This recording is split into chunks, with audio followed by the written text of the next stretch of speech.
Alam nyo mga katoto, ang masakit tanggapin, ang mahirap tanggapin namatay ang nanay ko hindi dahil sa isang terminal na disease o illness. Buti sana kung namatay ang nanay ko dahil sa sakit sa puso, o dahil sa cancer, o sa kidney failure, o sa liver failure, o kahit sa o kahit mula sa anong terminal na disease na maging dahilan para ikamatay niya. Kaso hindi Namatay ang nanay ko dahil sa kapabayaan. Namatay ang nanay ko dahil pinabayaan siya. Namatay ang nanay ko dahil sa bed sores na pinabayaan. At hindi lang bed sores, kundi dahil pati na rin sa mga sugat niya sa paa o sa mga paa na pinabayaan. So nakakakonsensya kasi hinayaan ko ang nanay ko.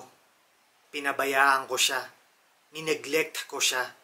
Hindi ako nag-pay attention sa kanya. Ang malaking pagkakamali ko mga katoto hinayaan kong mga ibang tao ang mag-alaga sa kanya. Na ako dapat ang personal na naging caregiver niya. Ako dapat ang personal na tumutok at nag-alaga sa kanya. Pero hindi Hindi nangyari yun. Kaya paulit-ulit kong sinasambit na yung guilt na nararamdaman ko dadalhin ko habang buhay mga katoto.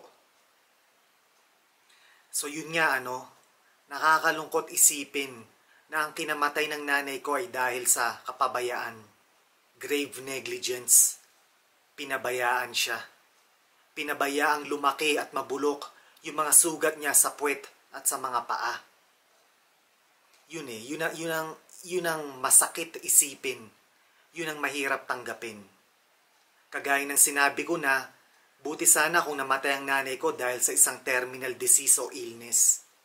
Kaso hindi Namatay siya dahil sa kapabayaan. Yun ang masakit tanggapin mga katoto. Ang isa pang nakakalungkot at kagimbal-gimbal isipin buhay pa ang nanay ko pero inuud na pala ang mga paa niya.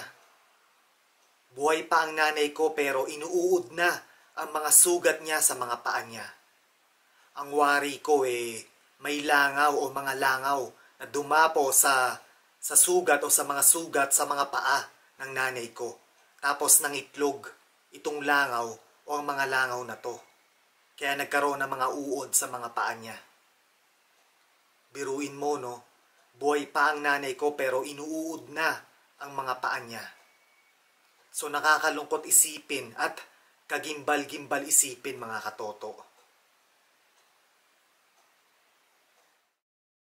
At uulitin ko mga katoto, ako dapat ang nag-alaga sa kanya. Ang malaking pagkakamali ko hinayaan kong mga ibang tao ang mag-alaga sa nanay ko. Dahil kung ako sana nag-alaga sa nanay ko, sana buhay pa siya ngayon. Healthy at buhay pa siya ngayon. Kaso hindi Hinayaan kong mga ibang tao ang mag-alaga sa kanya. Yun ang malaking pagkakamali ko.